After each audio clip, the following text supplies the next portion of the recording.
శ్రీమాత్రై నమ. జయ గురు దత్తాత్రేయ నమ.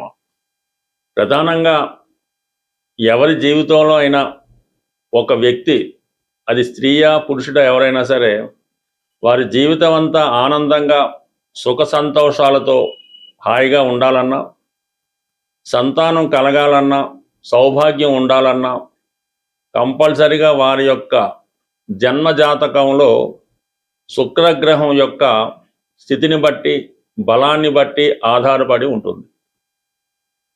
అయితే ఈ శుక్రుడు మగవారి జీవితంలో భార్యాకారకుడు అవుతూ ఉంటాడు.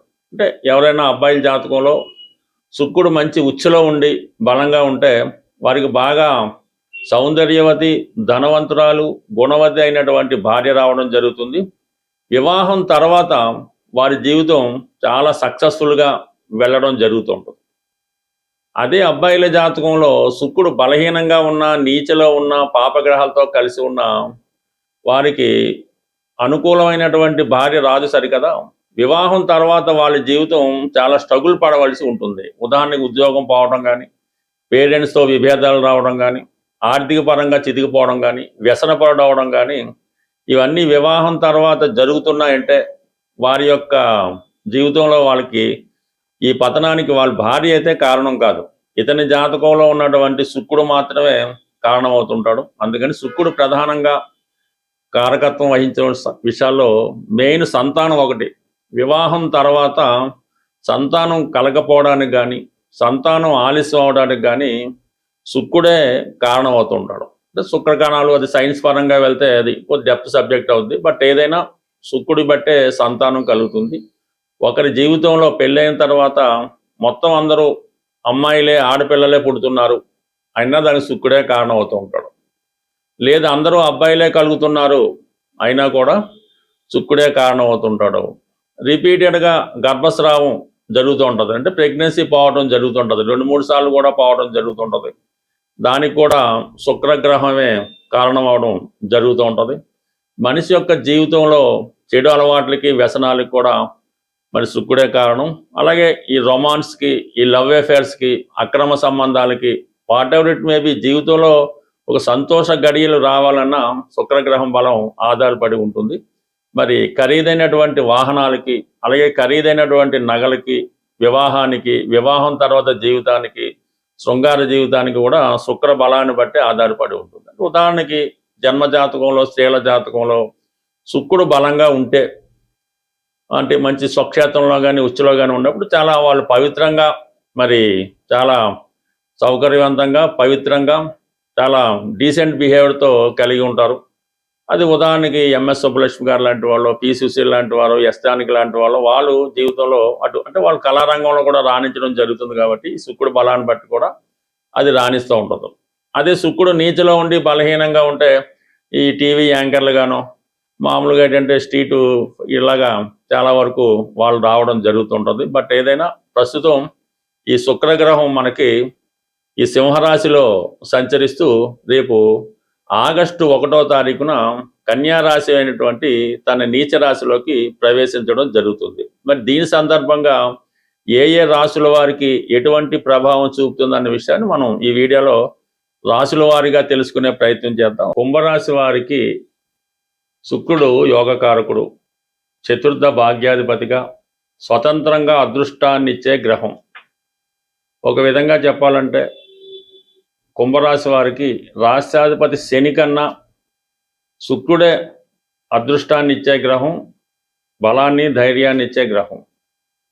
అటువంటి శుక్రుడు ఈ రాశి వారికి ప్రస్తుతం అష్టమ స్థానం అయినటువంటి కన్యా రాశిలో ప్రవేశించడం గురించి మనం మాట్లాడుకుంటున్నాం.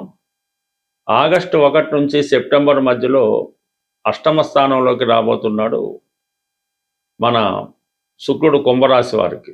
సో అష్టమం అన్నది సప్తమానికి ధనస్థానం కాబట్టి, మరి అష్టమంలో శుక్రుడు వచ్చినప్పుడు కుంభరాశి వారికి కాబట్టి ఏ రాశి వారికి అన్నీ జరుగుద్ది. అయితే ఎస్పెషల్లీ కుంభరాశి వారికి శుక్రుడు అదృష్టకారకుడు కాబట్టి ఒక స్త్రీ ద్వారా మీకు అదృష్టం కలిసి రావడం జరుగుతుంది. అది వివాహం ద్వారా కూడా వచ్చే అవకాశం ఉంది. సో ఎందుకంటే సప్తమానికి ధనస్థానం కాబట్టి ఒక మంచి అదృష్టవంతురాలైనటువంటి భార్య రావటం వల్ల మీ జీవితం ఇప్పుడు మారబోతుంది. అయితే ఇప్పుడు వివాహం చేసుకోవడానికి సరైనటువంటి సమయం కాదు. వివాహం నిశ్చయించుకోవడానికి మీకు కరెక్ట్ సమయం. తర్వాత మీరు మళ్ళా ఈ శుక్రుడు నీచ నుంచి మనకి సెప్టెంబర్ 2 తర్వాత తులారాశిలోకి రావడం జరుగుతుంది. అప్పుడు వివాహం చేసుకుంటే అది జీవితాంతం సుఖపడుతూ ఉంటారు. శుక్రుడు నీచగా ఉండగా మీరు ఒక వివాహం చేసుకున్నా, ఒక వ్యాపారం ప్రారంభించినా, ఒక స్త్రీతో పరిచయం పెంచుకున్నా, కొత్త ఎఫ్ఐఆర్ పెట్టుకున్నా అది మీకు జీవితాంతం వేధిస్తూ ఉంటుంది. ఓ సందర్భాలు ఎలా ఉంటుందంటే వాడు చక్కగా ఏదో ఉద్యోగం అది చేసుకుంటాడు, చక్కని ఏదో వ్యాపారం చేద్దాం అనుకుంటాడు. ఒకే సంవత్సరం చేస్తాడు వ్యాపారం, కొన్ని లక్షల్లో నష్టపోతాడు అన్నమాట. సంపాదించింది పోగొట్టుకుంటాడు, మొత్తం నష్టపోతాడు. దాని తాలూకు అప్పు వాడి జీవితాంతం కడుతూ ఉంటాడు. మళ్ళీ ఉద్యోగానికి వెళ్తాడు కానీ వచ్చిన జీతం అది ఇది అంతా కూడా అప్పుగా వెళ్ళిపోతూ ఉంటుంది. అందుకని ఏంటంటే కుంభరాశి వారు ఎప్పుడు కూడా ఉద్యోగం మాత్రమే చేసుకోవాలి. వ్యాపారం చేసుకున్నాడంటే దాని పర్యవసానం అన్నది జీవితాంతం అనుభవించవలసి ఉంటుంది. సో ఎందుకంటే శుక్రుడు ఏదన్నా ఒకటికి వ్యాపారం కలిసి రావాలన్నా, పెద్ద మొత్తంలో బ్యాంకు రుణం పొందాలన్నా అష్టమ స్థానం ఇంపార్టెంట్. అష్టమ స్థానంలో శుభగ్రహం ఉన్నప్పుడు మాత్రమే జాతకుడు వ్యాపారం కలిసి వస్తుంది. మరి ఇప్పుడు శుభగ్రహం శుక్రుడు అయినప్పుడు కూడా అది నీచ స్థితిలో ఉండడం వల్ల ఏంటంటే ఒకేసారి పెద్ద మొత్తంలో అప్పు తెచ్చి వ్యాపారం పెట్టి దివాలా తీసి నష్టపోయి దాన్ని అప్పు జీవితాంతం కడుతుంటాడు. వాడు కడతాడు, వాడి పిల్లలు కూడా అప్పు చెప్తుంటాడు. కాబట్టి ఈ జాగ్రత్తగా ఆలోచించండి. ఈ సమయంలో మాత్రం ఆర్థిక పరంగా మీరు ఎటువంటి రిస్క్ చేయొద్దు. అయితే ఈ సమయంలో మీకు ఒక స్త్రీ ద్వారా, అది ఇన్సూరెన్స్ ద్వారా అవ్వచ్చు, ఏదైనా ప్రైజ్ మనీ లాగా అవ్వచ్చు, ఏదైనా ఒక సెటిల్మెంట్ ద్వారా కూడా మీకు ధనం వచ్చే అవకాశం ఉంది. బట్ అలాగే ఈ రాశిలో ఉన్నటువంటి స్త్రీలకి ఉద్యోగ ప్రయత్నాలు ఫలిస్తాయి. వివాహపరంగా ఉన్నటువంటి సమస్యలు పరిష్కారం అవుతాయి అన్నమాట. అంటే అష్టమంలో ఉన్నటువంటి శుక్రుడి పైన శని దృష్టి పడుతుంది. ఇది కంప్లీట్గా ఒక మంచి యోగం అన్నమాట. ఎవరి జాతకంలో అయినా, ఎస్పెషల్ కుంభరాశే కాదు, ఎవరి జాతకంలో అయినా సరే వారి జన్మ జాతకంలో శుక్రుడు శనితో కలిసి ఉంటే వాడు కంపల్సరీగా వాడి జీవితంలో వివాహం తర్వాత అదృష్టవంతులు అవ్వడం జరుగుతుంది.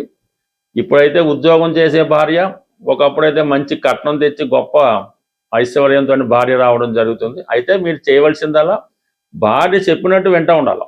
లేని పక్షంలో మళ్ళీ మీరు ఎందుకు పనికి రాకుండా పోవడం జరుగుతుంటుంది. కాబట్టి ఈ విషయం కూడా మీరు గుర్తుపెట్టుకోవాల్సి ఉంటుంది. బట్ ఏదైనా ఈ కుంభరాశి వారికి వివాహం ముందు ఒక విధంగా లైఫ్ ఉంటుంది, వివాహం తర్వాత లైఫ్ వేరే విధంగా ఉంటుంది. అది శుక్రుడు బట్టే ఆధారపడి ఉంటుంది. వీరి జాతకంలో శుక్రుడు బలంగా ఉంటే వివాహం తర్వాత అదృష్టం కలిసి వస్తుంది. పాపగ్రహాలతో కలిసి బలమైన పడితే వివాహం తర్వాత భ్రష్టు బట్టి మొత్తం జీవితం నాశనం అవడం జరుగుతుంటుంది. అంటే కొంతమంది అనుకుంటారు నాకు వివాహం తర్వాత ఇలా జరిగింది, దీనికి భార్య కారణం అనుకుంటారు. కానీ అది మీ జాతకంలో ఉన్నటువంటి శుక్రుడు కారణం తప్ప మీరు కొత్తగా వచ్చినటువంటి మీ భార్య అయితే కారణం కాదు. సో ఈ విధంగా మీరు మీ జాతకంలో శుక్రుడి యొక్క బలాన్ని బట్టి మీ యొక్క వివాహ జీవితం ఆధారపడి ఉంటుంది. ప్రస్తుతం నీతిలో పడి ఉన్నాడు కాబట్టి స్త్రీలను అంటే మీ భార్యను కానీ, తల్లిని కానీ, చెల్లిని కానీ అర్థం చేసుకునే ప్రయత్నం చేయండి. ఎట్టి పరిస్థితుల్లో కూడా వారి మీద నిందలేయడం వల్ల మీరే నష్టపోయే అవకాశం ఉంటుంది. శుక్రగ్రహ పరిహారాలు అన్నవి చాలా సులభంగా చేసుకోవచ్చు.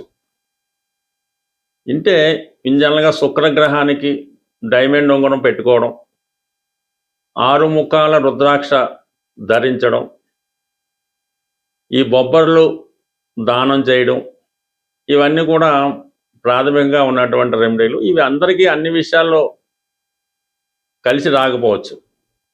ఏదైనా శుక్రుడు మీకు మంచి ఫలితం ఇవ్వాలంటే ఫస్ట్ వ్యసనాలకి దూరంగా ఉండాలి. ఎటువంటి వ్యసనం కూడా జాతకుడిని శుక్రగ్రహం అనుగ్రహానికి కారణం అవుతూ ఉంటుంది. అది తాగుడు అవ్వచ్చు, పేకాట అవ్వచ్చు, వ్యభిచారం అవ్వచ్చు, మరేదైనా అవ్వచ్చు. ఇది కంప్లీట్గా మీరు వ్యసనాలకు దూరంగా ఉంటే ఆటోమేటిక్గా శుక్రగ్రహ అనుగ్రహం లభిస్తుంది. ఇది స్త్రీలకు కూడా వర్తిస్తుంది. స్త్రీలను గౌరవంగా చూడటం, ఏ స్త్రీ అయినా, చిన్న పాప అయినా, పెద్దమ్మ అయినా, తల్లి అయినా, తండ్రి అయినా, ఎవరినైనా సరే గౌరవప్రదంగా చూడవలసి ఉంటుంది. వాళ్ళని గౌరవించవలసి ఉంటుంది. వాళ్ళు ఏ పని చేయని కూడా మనకు అనవసరం, వాళ్ళని గౌరవించే మీరు కంపల్సరీగా శుక్రగ్రహ అనుగ్రహం పొందడం జరుగుతూ ఉంటుంది. అయితే చిన్న పరిహారం కూడా ఉంటుంది దీనికి. అంటే మగవాడికి సహజంగా స్త్రీలను చూడడం అన్నది సహజంగా ఉంటుంది. మీరు ఏదైనా చూడకూడని దృష్టితో ఒక స్త్రీని మీరు చూసినప్పుడు ఆ పాప పరిహారం నిమిత్తం మీరు ఆ స్త్రీ యొక్క పాదాలని చూసి, ఆ పాదాల వంక చూసి ఒకసారి మనసులో నమస్కారం చేసుకుంటే ఆ పాప ఫలితం మీకు పోవడం జరుగుతుంది. అలాగే ఇంట్లో మనకి పాడైపోయినటువంటి వస్తువులు, అంటే ఒక సంవత్సరంగా మనకు ఉపయోగం లేదు, పాడైపోయిన మోటార్ సైకిల్, ఇరిగిపోయిన కుర్చీలు, ఇరిగిపోయిన అద్దాలు, ఇటువంటి మనకు ఉపయోగం లేదు, ఒక సంవత్సరం పైగా దాన్ని మనం వాడడం లేదు అనుకున్నప్పుడు వాడిని ఎవరికన్నా డొనేట్ చేయడం అన్నది ఉత్తమమైన పని, ఏదైనా అవ్వచ్చు. దాని తర్వాత ఏంటంటే అద్దాలు, ఇంట్లో ఉన్నటువంటి అద్దాలు చాలా క్లియర్ కట్గా నీట్గా ఉండాలి. సాధ్యమైనంత వరకు పడక గదిలో, బాత్రూములో ఈ అద్దాలు, అంటే ముఖం చూసుకొని అద్దాలు లేకుండా ఉండడం మంచిది. మామూలు అద్దాలు అయితే ఓకే, గ్లాసెస్, పార్టిషన్ గ్లాసులు ఓకే. తర్వాత ఇంట్లో ప్రధానంగా పూజ గదిలో ఉంచవలసినవి అంటే మీ యొక్క బీరువాలో దక్షిణావృత శంఖం, చక్కగా మంచి దక్షిణావృత శంఖాన్ని పెట్టుకోవచ్చు. లక్ష్మీ గవలు, అవి విడివిడిగా ఉంచకూడదు. ఒక 8 గవలు ఒక ఎరుపు రంగు సిల్క్ క్లాత్లో మూటగట్టి పెట్టుకోవడం. అలాగే గోమతి చక్రాలు ఒక 8 మీ పూజా మందిరంలోనో క్యాష్ బాక్స్లోనో పెట్టుకోవడం వల్ల అనుకూలించే అవకాశం ఉంది. కంపల్సరిగా మీ పూజా మందిరంలో దేవుడి బల్ల దగ్గర మట్టితో అదే ఈ కుంకుమ భరణలు, చెక్కతో చేసిన కుంకుమ భరణలు ఒక 2 తీసుకోవాలి. ఒక కుంకుమ భరణ ఎప్పుడు కూడా ఇంట్లో ఉండకూడదు, 2 పక్క పక్కన ఉండడం మంచిది. ఒక కుంకుమ భరణలో పసుపు, మరొక కుంకుమ భరణలో కుంకుమ, సింధూరం, అంటే ఈ 2 కూడా పక్క పక్కనే పెట్టి అవే అమ్మవారి రూపంలో మీరు పూజించడం వల్ల కూడా మీకు అనుగ్రహం కలుగుతుంది.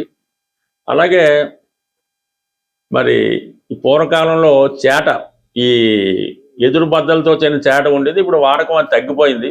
కంప్లీట్గా మీ ఇంట్లో మాత్రం పూజా మందిరంలోనో మీ వంటగదిలోనో ఎక్కడో దగ్గర మాత్రం ఒక చేట అన్నది కంపల్సరీగా ఉంచవలసి ఉంటుంది. దానికి అలా కొత్తది కొన్న పశుపతి రాస్తూ ఉంటారు, ఆ విధంగా ఒక చేట మీ ఇంట్లో ఉంచడం. ఈ పూర్వకాలంలో ఈ ధాన్యం అది కొలుచుకునే ఈ కొంచెం సేరు, అర్ధ సేరు తవ్వ అని ఉండేవి. మీ యొక్క స్థాయిని బట్టి అది వెండిదైనా పర్లేదు, ఇనపదైనా పర్లేదు, ఒక కొంచెం కానీ కొలిసే సాధనం అది ఒక డిజైన్ ప్రత్యేకంగా ఉంటుంది. అది కూడా మీ యొక్క పూజా మందిరంలో కానీ స్టోర్ రూమ్లో కానీ ఇది ఉంచుకోవడం వల్ల కూడా మీకు లక్ష్మీప్రదంగా రావడం జరుగుతుంటుంది. అయితే శుక్రవారం, శనివారం ఏం చేస్తుంటే ఈ ఇంట్లో ఎక్కువ స్టీల్ పాత్రలు వాడతాను. ఈ మధ్య తాగడానికి గ్లాసులు స్టీలే, ఇంట్లో కంచాలు స్టీలే ఉన్నాయి కాబట్టి కనీసం శుక్రవారం, శనివారం ఈ స్టీల్ పాత్రలను వాడటం పక్కన పెట్టి ఈ అరిటాకులో కానీ ఇస్త్రాకులో కానీ భోజనం చేయడం. తాగడానికి గ్లాసు వెండిది లేకపోతే కనీసం గాజు గ్లాస్ కానీ కేవలం మట్టి గ్లాస్ అయినా వాడటం వల్ల అవి లక్ష్మీప్రదంగా ఉండడం జరుగుతుంది. ఫైనల్గా బెస్ట్ రెమెడీ ఏంటంటే అది మీరు సంసారం చేసుకున్నటువంటి కుటుంబంలో కానీ వ్యాపార సంస్థలో కానీ ఏ సంస్థలో అయినా సరే మీరున్నటువంటి నివాస స్థలంలో ఈశాన్య భాగంలో మట్టి కుండతో పూజ అవ్వచ్చు, మట్టి కుండ అవ్వచ్చు, అది ఎండాకాలం చలికాలం పక్కన పెట్టి నిత్యం ఆ మట్టి కుండలో నీళ్లు నిల్వ చేసుకొని ఆ వాటర్ని మీరు వాడచ్చు. వేరే విధంగా పూజకు ఉపయోగించుకోవచ్చు. ఈ మట్టి కుండలో నీరు ఈశాన్య భాగంలో పెట్టడం వల్ల మీకు భూతత్వం యాక్టివేట్ అయ్యి నిత్యం ఆ సంస్థ, ఆ గృహం కలకలాడుతూ ఉంటుంది. స్వస్తి.